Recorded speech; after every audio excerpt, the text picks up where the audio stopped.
થરાદના વડાદરા ગામે દૂધ મંડળી ચેરમેનની નિમણૂક મુદ્દે ધમાસણ, ગ્રામજનોનો વિરોધ, કાર્યાલય પર તાળા મારવા ઉમટ્યા, પોલીસ દોડી આવી। બનાસકાંઠા જિલ્લાના થરાદ તાલુકાના વડાદરા ગામે દૂધ મંડળીના નવા ચેરમેનની નિમણૂક દરમિયાન તણાવજનક પરિસ્થિતિ સર્જાઈ હતી। ચેરમેનની નિમણૂકને લઈને ગ્રામજનોમાં ભારે નારાજગી જોવા મળી હતી। ગ્રામજનોનો આક્ષેપ છે કે મંડળીની નિમણૂક પ્રક્રિયા પારદર્શક રીતે કરવામાં આવી નથી। ચેરમેનની પસંદગી પહેલા ગ્રામસભાનું આયોજન પણ કરવામાં આવ્યું ન હતું, જેના કારણે ગ્રામજનોમાં ભારે અસંતોષ ફેલાયો હતો। ગામના સભ્યોની સંમતિ વિના એકતરફી નિર્ણય લેવાયો હોવાનો આરોપ મુકાયો છે। આ વિરોધને પગલે મોટી સંખ્યામાં ગ્રામજનો દૂધ મંડળીના કાર્યાલય સુધી પહોંચી ગયા હતા। અહીં નારાબાજી કરવામાં આવી હતી અને કાર્યાલય પર તાળા મારી દેવાની ચીમકી ઉચ્ચારાઈ હતી।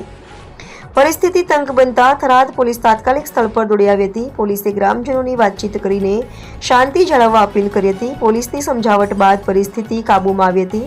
જોકે ગ્રામજનો તેમજ માર્ગ પર અડગ રહ્યા હતા। ગ્રામજનોની સ્પષ્ટ માંગ છે કે દૂધ મંડળી ગામના ખેડૂતો અને પશુપાલકોના હિત માટે છે, તેથી તેની ચેરમેનની પસંદગી લોકશાહી પદ્ધતિથી અને ગ્રામસભાની હાજરીમાં જ થવી જોઈએ। જો આવું નહીં થાય તો વધુ કડક આંદોલનની ચીમકી પણ ઉચ્ચારી છે।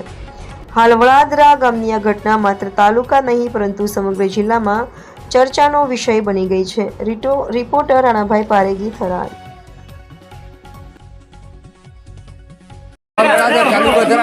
અને આ મંત્રીએ ધક્કાધુક્કી કરી હતી, ડેરીથી નીચે ઉતરવાનું કીધું હતું અને આમાં 2 જણાને ધક્કાધુક્કી કરી નીચે અને મેં વિકલાંગ છું। એના પછી અમે બીજી વાર આવ્યા, શાંતિથી જવાબ કોઈ જવાબ મારા બાપની ડેરી છે ના કળબીઓના બાપની ડેરી છે, એ કીધું હું કળબી નથી તો કે અમારા બાપની ડેરી અમે મારી મનમાની ચાલશે, ખરાબ હોય તો દૂધ ભરાવો ને કાં તમે મત ભરાવો। આ રીતે અમારો જવાબ આવ્યો છે। અમે છેલ્લા 6 મહિનાથી મારી પરિસ્થિતિ આ છે તો મારે ધક્કા ખાવા છે, કોઈ સાંભળતો છે જ નહીં, અમારો નથી સાંભળતા ડેરીના અધિકારીઓ, નથી સાંભળતો કોઈ, નથી સાંભળતો મને, નથી સાંભળતી હાલ પોલીસ। તો અમારે ક્યાં જવું, આ સરકારને પૂછવાનો જવાબ છે અમારો। જય હિન્દ, જય ભારત। નમસ્કાર, મારું નામ સુનિલસિંહ ફોજી, વડાદર ગામ વડાદર।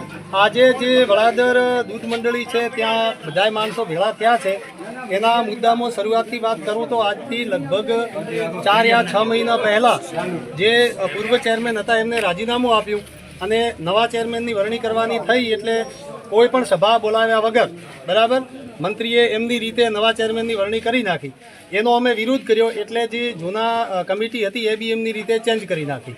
એના પછી જ્યારે વધારાની વાત આવી ત્યારે ગ્રામસભા ભરી અને ભાવ આપી અને બધો હિસાબ આપી અને વધારો આપવાનો હોય તો એવી કોઈ ગ્રામસભા ભરવામાં આવી નથી। જાણ કરવામાં આવી તો કીધું કે ગ્રામસભા ભરીને તમારે હિસાબ જોઈએ તો મળી જશે, બટ કોઈ પણ કમિટી બદલવામાં આવશે નહીં। કમિટી 5 વર્ષ માટે ફિક્સ છે, એમની બનાવેલી કમિટી છે, 6 સભ્યો એમના છે, એમના પરિવારના જ છે। એવો કોઈ રૂલ્સ નથી હોતો કે કમિટી 5 વર્ષ માટે ફિક્સ થાય।